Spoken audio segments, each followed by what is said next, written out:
Ready. উনি ব্যস্ত আছে, কাজ করতেছে, কাজের কথা বলেন আপনি। হাই, আমি মহরম, বগুড়ার সোল। হ্যাঁ বলেন কি?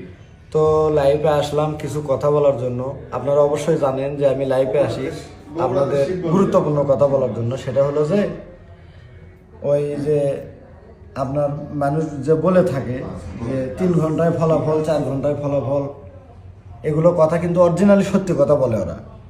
সেটা কি সত্যি কথা বলে? 3 ঘন্টা ফলাফল, 4 ঘন্টায় ফলাফলে এই কাজগুলো ওরা করে থাকে, এটা আমিও জানি। সেটা হলো যে আপনি যতক্ষণ পর্যন্ত টাকা না দিচ্ছেন, মানে যতক্ষণ পর্যন্ত আপনি টাকাটা না দিয়েছেন, এতক্ষণ পর্যন্ত আপনার ফলাফল 3 ঘন্টা 4 ঘন্টার মধ্যে হয়ে যাবে। আবার অনেকে বলে থাকে 5 মিনিটে বশীকরণ, এগুলোও সত্যি কথা, একটাও মিশা কথা নয়। রমজান মানুষ সত্যি কথাই করছে, মিশা কথা নয়। সেটা হলো কি যে আপনি ওই যতক্ষণ পর্যন্ত আপনার টাকা না দিচ্ছেন, টাকা দেওয়া আপনার শেষ। যদি 5 মিনিটে বশীকরণ হয়, টাকা দেওয়া আপনার শেষ। আর মনে করেন যে 1 মিনিটে আপনি ব্লক, মানে আপনি টাকা দেওয়া শেষ, আপনি ব্লক দিয়ে দেবেন। থাকলো আপনি 4 মিনিট আরো বাকি থাকলো, 4 মিনিট সময় অবশিষ্ট বাঁচলো। এটাই হচ্ছে আপনি অর্গের বশীকরণ। তো ঘটনা হলো যে আপনারা এমন কবিরাজের ভাগত পড়েন না যে 3 ঘন্টায় 4 ঘন্টায়। উই কি আল্লাহর উদ্দেশ্যে গেছে? যদি কাজ করে, আমরা যে কাজগুলো করি, আমাকে প্রোফাইলে ঢুকে, আইডির মধ্যে ঢুকে আপনারা দেখবেন যে আমরা কিভাবে কাজ করি। আর 3 ঘন্টায় 4 ঘন্টায় বশীকরণ করে দিচ্ছে, এগুলো আবার কোন ধরনের কথা? তার মানে আপনার হচ্ছে কিস্তি আছে, টাকার দরকার, ওই জন্য সময় কমে দিচ্ছে।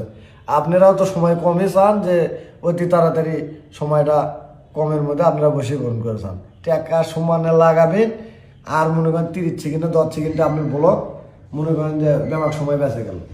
তো যাই হোক, আপনারা এই প্রতারকদের পাল্লায় পড়বেন না, তাহলে কিন্তু জীবন ধ্বংস। আর কবরেজের পাল্লা, সেটা আমি হয় নাকি, কবরেজের পাল্লা পড়েন না ভাই, তাহলে জীবন নষ্ট। তো আপনাদেরকে আমার মনে হলো যে ভিডিওটা বানানো দরকার, সাবধান করে দেওয়ার দরকার। আপনাদের সাবধান করে দিলাম। নাতে মনে করেন যে ওই আজ কবি যে হচ্ছে 4 কবি তোর, কাল কবি যে 10 কেজি মিষ্টি, তারপরের দিন কবি যে একটা পাটা লাগবি, এগুলো মনে করেন যে আর শৈলফল খায়নি জীবনে। এরাই মনে করেন যে ওই এগুলো বলে থাকে, পাটা খেলে শৈলফল পাটা লাগান মনে করেন শরীর করে দিবি। আর মিষ্টি তো মনে করেন যে আর বাপ দাদা কোনোদিন করছে, জিন মিষ্টি খাবি, জিনের ঠেকা পড়ে গেছে যে আপনি টেকাতে মিষ্টি খাবি, ওরকে টাকা পয়সার অভাব পড়ছে, সোনা দানার অভাব পড়ছে। যখন আর করে মনে করেন যে ওই মিষ্টি খাওয়ার দরকার হয়, নিজের টাকা খরচ করে বাজারে যায় মিষ্টি কিনে ওরা খায়। আপনার টাকার ওই ভিক্ষার টাকা ধরা মিষ্টি খায় না। তো যদি আপনি আরেকটা কথা সাবধান করে দেয়, সেটা হলো কি, যদি বলে যে আমার জিনে মিষ্টি খাবি, আর বলবেন যেমন ধরেন এটা একটা গিলাস, কিংবা আপনার কাছে যে কোনো অংশ যেটা থাকবে, কিংবা শরীরের পোশাক, ওটা খুলে এভাবে রাখবেন মাটি রেখে, বলবেন যে ভাই আপনার কাছে জিন আছে, আমার সামনে আমি একটা পোশাক খুলে এখানে রেখে দিছি, এই পোশাকটা আপনি জিনক বলেন খালি মাটির থেকে শূন্যর উপর আলোক করতে। না পারবি না, জিন পারবি না সেটা বলবেন আপনারা। তো জিনের ক্ষমতা আছে আপনি শূন্যর উপর ভাসানের, কিন্তু কোনো ব্যাপারই লয় হোক। বলবেন, যখন বলবে যে মিষ্টি খাবি, তখন বলবেন যে এক কাম করো, তুমি ওই জিন আমার কাছে পাঠাও, আমার যে পোশাকটা আমি সামনে রাখছি, এই পোশাকটা এঁকে আলোক করে দেখালি তোমাকে আমি 10 কেজি লয় 50 কেজি মিষ্টির টাকা দেবো।